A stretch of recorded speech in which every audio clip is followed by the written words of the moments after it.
যে এই কমিটিতে আওয়ামী লীগের দোসর আছে, আওয়ামী লীগের নাম আছে। আপনি আমার সাথে এবং আমার আহ্বায়ক ওসমান গনির সাথে যোগাযোগ করলে আমরা ওই বছর আগে চূড়ান্ত লিস্ট করার আগে এই কমিটি বাতিল করে দেবো। আর কোন কথা আছে? ধন্যবাদ ইয়াহিয়া ভাইকে, আমার অন্তর থেকে তাকে ধন্যবাদ জানাই যে ত্রুটিটা আছে এই কোটিটা তুলে ধরার জন্য। শুধু এই অভিযোগটা শুধু ইয়াহিয়া ভাইয়ের না, এই অভিযোগটা দিদিগঞ্জের অনেক লোক ওসমান গনি ভাইয়ের সাথে আলী হোসেন মোল্লা, মাহবুব সরকার এবং আমার কাছে রবি সাহেবের কাছে অনেকেই অভিযোগ করেছে। আমরা এই অভিযোগের মাথা আছে। আজকে যদি এই বিষয়ে আলোচনা করি তাহলে আমার কাউন্সিলের দেখার চেষ্টা হবে।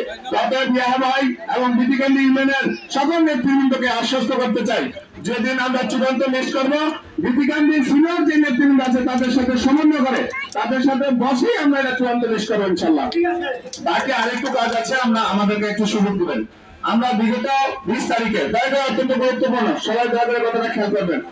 গত 20 তারিখ বিকাল 3 ঘটিকার সময় আমাদের তিতাস উপজেলার আহ্বায়ক কমিটির সকল নেতৃবৃন্দ এবং বিভিন্ন ইউনিয়ন থেকে সুপারভাইজ আপনাদের ইউনিয়নের সুপারভাইজ আমরা একটি কমিটি গঠন করার সঙ্গে প্রস্তুতি সভার আয়োজন করেছিলাম।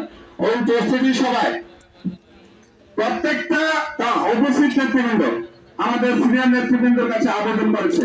আবেদনটা হচ্ছে এই দাউদকান্দিতে কোনো নির্বাচন হয় না, মেঘনাতে কোনো নির্বাচন হয় না, হোমনাতে কোনো নির্বাচন হয় না, চান্দিনাতে নির্বাচন হয় না, তাহলে আমাদের তিতাসে কেন নির্বাচন হয়? তারা আমাদের কাছে প্রশ্ন করেছে। এই নির্বাচন হলে কি হয়? নির্বাচন হলে সঠিক নেতা নির্বাচিত হয় না। নির্বাচন হলে ভোটাররা যারা তারা টাকার বিনিময়ে ভোট দেয়। কি হয় না এমন হয়েছে না? আমরা শুধু এই টাকার থেকে বেঁচে থাকার জন্য, আমাদের কলঙ্ক থেকে বেঁচে থাকার জন্য এবার যদি আমাদেরকে নির্বাচন করতে হয় তাহলে নির্বাচন সিস্টেমটা আমাদেরকে বুঝতে হবে। আগে ভোট দিতাম 3 লক্ষ 27 জনের, এবার কিন্তু 3 লক্ষ 27 জনের ভোট না, এবার আছে 51 জন পূরণ নয় 51 কত 459 জনের ভোট দেবো। এবার পরিস্থিতিটা কি হলো যদি আমরা ভোটার কাছে যাই? এটা কি সুবিধা হবে আপনাদের? আমরা যদি ভোটে যাই লক্ষ লক্ষ টাকা চলে যাবে শুধু প্রার্থীদের কাছ থেকে।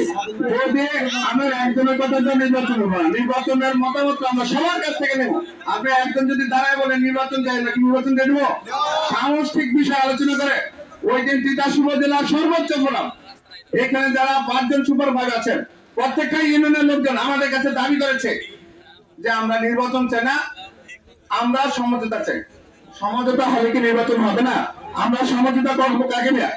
আমরা এই সার ইয়াহিয়া ভাই, আমাদের মাহবুব ভাই সহ এই সিনিয়র নেতৃবৃন্দ যারা আছেন দিদিগঞ্জ ইউনিয়নের, আমরা তিতাস উপজেলার নেতৃবৃন্দ যারা আছে তাদেরকে নিয়ে আমাদের তিতাসের অভিভাবক, আমাদের জাতীয়তাবাদী নির্বাহী কমিটির স্থায়ী কমিটির অন্যতম সদস্য তিতাস উপজেলার প্রতিষ্ঠাতা জননেতা ডক্টর খন্দকার মোশাররফ স্যার এবং তার সুযোগ্য উত্তরসূরি আমাদের আগামী দিনের কর্ণধার, আমাদের আগামী দিনের অভিভাবক জননেতা ডক্টর খন্দকার মাহবুব সাহেবের সাথে আমরা সিনিয়র নেতৃবৃন্দ বলবো।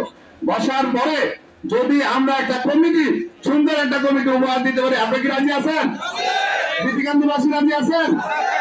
আপনাদের সকলকে ধন্যবাদ। যদি আমরা আবারও বলি, যদি আমরা সিনিয়র নেতৃবৃন্দ বৈশা, যদি সিনিয়র নেতৃবৃন্দের মধ্যে মনে করেন ভালো না, যদি ইয়াহিয়া ভাই বললো পোকা বেড়ে, আমি বললাম এই যে হইত বেড়ে, যদি 2 দলের মধ্যে সমন্বয় করে না আসতে পারি তাহলে তো নির্বাচন দিতে হবে বাধ্যতামূলক। আমরা প্রথম নির্বাচন যেতে চাই না, আমরা প্রথম কি চাই? সমঝোতা চাই। যদি সমঝোতায় আসতে পারি তাইলে আমাদের নির্বাচনের প্রয়োজন নাই। যদি সমঝোতায় না আসতে পারি তাহলে বাধ্যতামূলক আমাদেরকে নির্বাচন দিতে হবে এবং নির্বাচনের ভোট হবে 459 ভোট। এটার জন্য আপনারা প্রস্তুত থাকেন। যারা নির্বাচন চান আগামী দিন যে আমরা যদি না সমন্বয় দিতে পারি আপনারা নির্বাচনের জন্য প্রস্তুতি নিন, সেই সুযোগ আপনাদেরকে দেওয়া আছে। আজকে আর আমরা কোনো সময় নষ্ট করতে চাই না। অনেক কষ্ট করে আজকের এই কাউন্সিলে অনেক নেতৃবৃন্দ, বিভিন্ন ওয়ার্ড থেকে অনেক নেতৃবৃন্দ এসেছেন। হাউস আপনি কি সমঝোতা চান? একটু হাত তুলে দেখেন কারা কারা সমঝোতা চান। এই দিদিগঞ্জের সকল নেতৃবৃন্দ সমঝোতা চায়। সকল